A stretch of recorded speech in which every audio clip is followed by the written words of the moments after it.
আসসালামু আলাইকুম, আশা করি সবাই ভালো আছেন। চলেন কিভাবে খিচুড়ি রান্না করতে হয় আজকে আপনাদেরকে একটা দেখাই সহজ পদ্ধতি। আপনারা অনেক সহজে রান্না করতে পারবেন।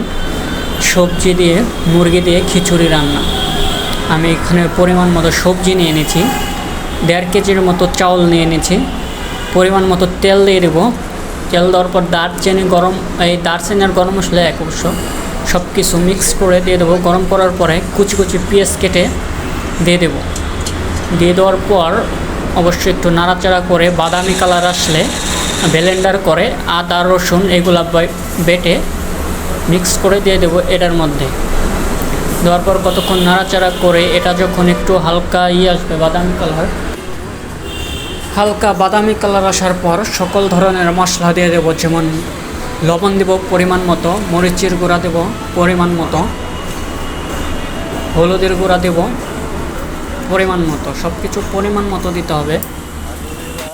এখন আমি দিয়ে দিচ্ছি হলুদের গুঁড়া পরিমাণ মতো দিতে হবে।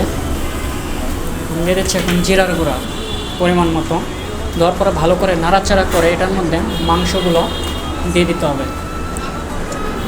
ভালো করে মিক্স করে এটাকে ভালোভাবে জাল দিতে হবে। অনেকক্ষণ 10-15 মিনিট জাল দিতে হবে। এখন এই সবজিগুলা যেগুলো কুচি কুচি করে কাটবেন সেইগুলো দিয়ে দেবেন। এইগুলো দেওয়ার পরে ভালো করে নাড়াচাড়া করে এটার মধ্যে পরিমাণ মতো পানি দিতে হবে। পরিমাণ মতো পানি দিয়ে দেবেন। পানি দিয়ে এটাকে 5-7 মিনিট ঢেকে রাখার পর চাউল ধুয়ে এটার মধ্যে চাউল দিয়ে দেবেন। চাউল দেওয়ার পর ঢেকে রেখে দেবেন। ঢেকে রাখার পর চালটা হালকা একটু ফুটলে এটাকে দমে দিতে হবে। এটাকে যেইভাবে দমে দিতে হবে, দমে দিয়ে প্রায় 10-15 মিনিট দমে রাখলেই হবে। দমে রাখার পর হয়ে গেল রান্না। অনেক সহজেই রান্না করতে পারবেন এই পদ্ধতিটা দেখলে।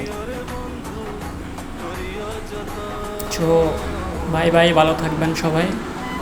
এই যে হচ্ছে খিচুড়ি ফাইনাল লুক, এটা হয়ে গেছে। আর এক্সট্রাভাবে এইভাবে ভুনা করেও রাখবেন। এই রানের পেজ যেগুলো দিয়েছিলাম সেইগুলাই